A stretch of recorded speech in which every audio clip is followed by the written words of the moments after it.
Hello. My South Korean name is Byung-jo Gang, and my United States of America name is Jordan Kadogi. Today is Korean is buying house, okay?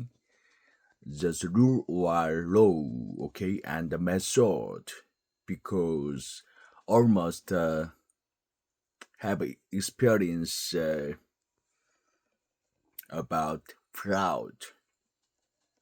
Okay, good. Korean saying. 한국 그 부동산 관련해서 주택을 매매할 때 주의할 점이라든가 어떻게 하면 사기를 안 당하는 방법에 대해서 이야기하려고 합니다. 저는 원래 주택에만 살았어요. 여기 지금 아파트, 오래된 아파트 이사 오기 전에는. 어릴 때는 꽤 부유한 편이었어요, 실제로는. 실제 미국 시민권자였는데, 실제로는. 근데, 군대 때문에 비공개가 됐어요. 고등학교 때 주민등록증이 나오면서. 근데, 실제로는 어릴 때 한국에 살 때도, 친아버지가 혹시나 아니라도, 부유하게 살았어요. 큰 배 하시고, 지금 옛날로 치면 지금 큰 배이기 때문에 배선주 아들로 돼 있었어요. 그래서 부잣집에서 초등학교 때까지는. 근데 중학교 때부터 갑자기 가난해졌는데 배가 조그만 배로 바뀌고 뭐 소문에는 제가 뭐 너 부잣집이면 뭐 명문대 너무 좋은 대학 갈까봐 잘 될까봐 뭐 돈을 빼돌렸다는 얘기도 있는데 다행히 뭐 미국에서 가져갔다는 얘기 있고 막 그래요. 자세한 거는 잘 모르겠고 미국 가면 알게 되는데 아무튼 돈을 훔쳐간 건 없대요. 아무튼 다 막았고 이제 이야기할게요. 부동산 관련해서 우리 보통 저도 이제 왜 제가 그 집을 이야기했냐니까 주택에만 살아서 자가만 대출 없이 살다가 여기 집도 대출 없이 샀어요. 근데 이 앞에 집에 이 앞에 집에 2층 주택은 살다가 이제 갑자기 좀 계속 돈을 좀 가난하게 만들었나 봐요, 저를. 그래가지고 한 1,000만 원인가 은행에서 대출 받은 게 있었나 봐요. 그때 한 집을 사고 한 10년도 지났어. 10년 훨씬 지나서 대출 받은 거야. 집이 좀 어려워져가지고. 그래가지고 하다가 이제 여기 오면서 아파트 오면서 이제 잔금 치르고 은행에 다 갚고 이제 여기 조금 오래된 아파트 들었는데 그러면서 집을 살 때 제가 직접 다 따라다녔어요. 뭐 어떻게 매매를 하고 공인중개사 그다음에 어떻게 거래가 되고 어디에 뭐 세금을 납부해야 되는지 거기에 대해서 이야기하려고 하는데 실제로 우리가 집을 살려고 하면 공인중개사를 찾아가죠. 보통 집을 팔려고 하는 사람도 공인중개사 그게 말하거든요. 그럼 양쪽 다는데 보통 집을 사는 입장에서 이야기할게요. 사는 사람보다 사기를 당하니까. 살려고 하면 공인중개사 하면 이제 발품을 팔아가지고 같이 집 보러 다니잖아요. 그러면 집이 뭐 지방은 보통 보니까 요즘에도 한 30평, 30평에서 한 36평 왔다 갔다 하면 한 3억 원, 2억 8천에서 한 3억 3천 그 정도 돼요. 새 아파트가. 동네마다 좀 고급 새로 짓는데 좀 대형 평수 있는 아파트는 그렇고 30평대, 30평대만 쭉 같이 있는 아파트가 있어요. 1층에 한 3가구 정도 돼가지고 쭉 이렇게 한 15층까지. 그런 거는 한 2억 초반에도 거래되는 경우도 있어요. 한 5년, 7년 된 거는.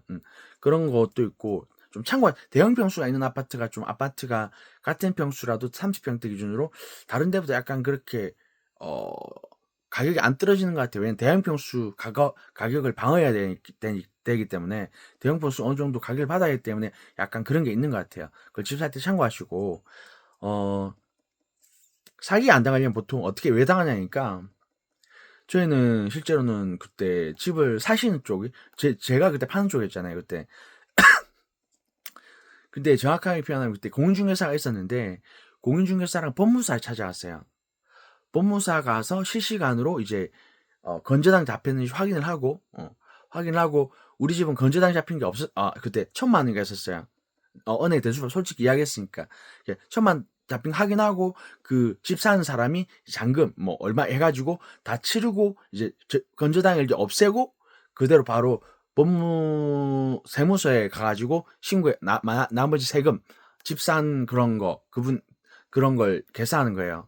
근데 일반적으로 보통 공인중개사에서 하게 되면 예를 들어 오늘 살 건데 집을 어제 그 행정복지센터라고 그러죠. 옛날 동사무소를 가서 등기 떼면 이런 뭐뭐 나오는데 건조당이 안 잡혀 있어요. 예를 들어서 어제 떼면.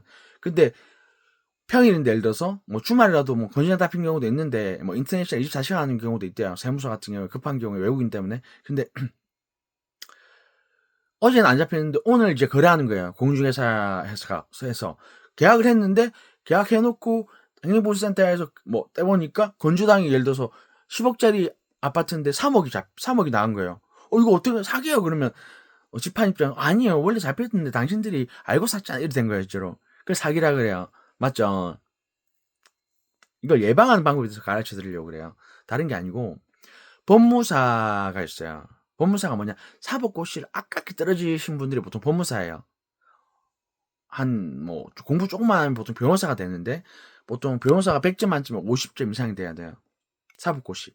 사법고시 진짜 어려워요. 얼마나 어렵냐니까 서울대 법대도 40점 이상이 한 50 반밖에 안 될 정도예요. 한 4년 공부해도 50점 넘어야 합격인데 그 정도로 공부하고 그래서 서울대 법대에 가면 제가 알기로는 보통 대기업 보통 들어가니까 대기업 다니면서 한 천천히 하루에 한두 시간씩 공부한대요. 그렇게 해서 한 40 넘어서 합격한대요, 보통. 그게 사법고시라 그러더라고요. 여자들은 한 5년, 6년만 합격한 사람도 있대요. 공부만 하니까. 일을 안 하고. 하루 10시간씩 이렇게 공부하는 사람 있는데, 남자들은 일을 하니까 한 40 넘어서 보통 한 10년 넘게 보통 평균 10년 넘게 공부한대요. 그렇게 알고 계시면 되고, 음, 어, 그래서 법무사가 참 중요한데 법무사가 실시간으로 조회가 돼요. 그 주택이 어떤 주택이 건재당이 잡혔는지. 건재당이 뭐냐? 집 담보로 대출을 받은 걸 건재당이라 그래요. 그래서 집 사기 전에 제 생각에는 이렇게 시스템이 됐으면 좋겠어요. 제안하는 거예요. 공인중개사 사무실에서 거래를 해도 되는데 법무사 안 찾아가도 그죠? 공인중개사랑 법무사랑 제휴를 맺는 거예요. 평소에 법무사 분이 많이 없는데 사법고시 쪽이라서 아깝게 불합격하신 분들 그렇게 많이 없어요.